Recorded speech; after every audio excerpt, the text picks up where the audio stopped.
Yo, what up? This is Elvin at for today's video, mag-i-instruct ako sa inyo kung paano overhead smash or tiyatawag lang overhead. Pwedeng smash, pwedeng overhead o overhead smash, whatever. So, dapat naka-continental grip tayo mga trops. Ganito continental grip. Itong knuckle nyo, itong knuckle dapat nasa bevel number 2. So, ang bilang yan, 1, 2. Ganyan, yung continental grip. Pag nakita nyo na yung bola, papunta na sa lumobo na, bumenta na. So, nakaganto kayo, di ba? Ready position. Nakita nyo na yung bola. So, turn sideways ka agad. Ganon. Side gayo ka agad. Turn. Pati yung upper body, turn. Gayahin mo ako, lags. Follow mo ako. Gayahin mo ako. Ready position. Nakita mo na yung bola. Turn sideways. Hawak sa taas. Tapos, ikot ng ganon. Rotate mo pa yung katawan. Tapos itong non-hitting hand, itong left hand, point nyo sa incoming ball. Adjust kayo ng ganun. Huwag nakababa. Huwag nakaganon. Pag ganon. Yan. Una, nakaganto. Kailangan may konting pilipit ng ganun, no? Konting pilipit na ganun, sabay.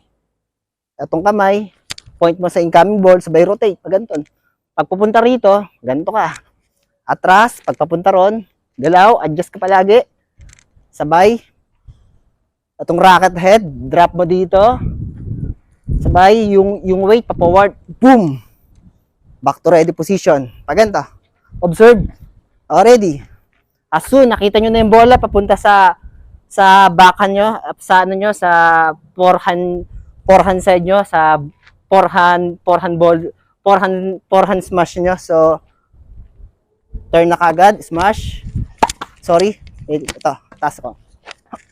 Good. Ready.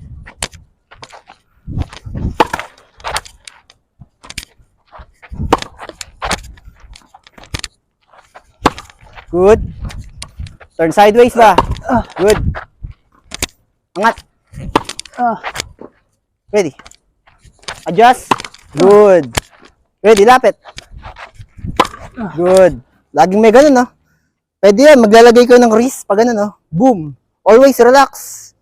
Para kayo nag-serve niyan eh. Kaso nga lang, pag mag-serve tayo, may motion pang pag ganun, di ba? Pero pag mag-ano na kayo, mag-smash na kayo, wala nang ganun, malilate na kayo. Ganun na. Taas nyo na kagad yung kamay nyo. Pag ganun. Gayahin mo ako, nerd. Parating na yung bola, taas na kagad. Good.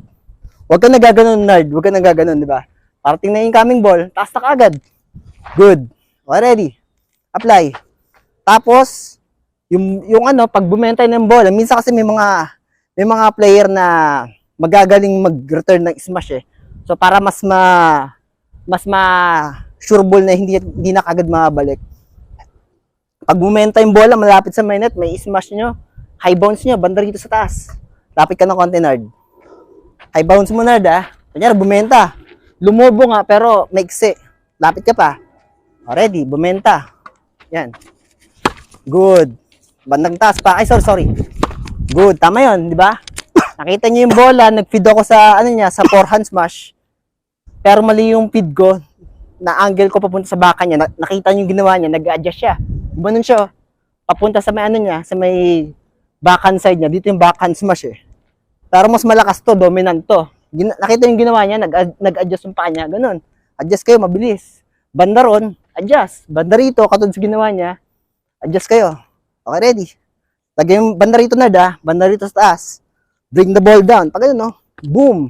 Okay. Banda rito, kahit magaling pa yung magbalik yung kalaban niya. Pag nag-high bounce na yan, wala nang magagawa yan.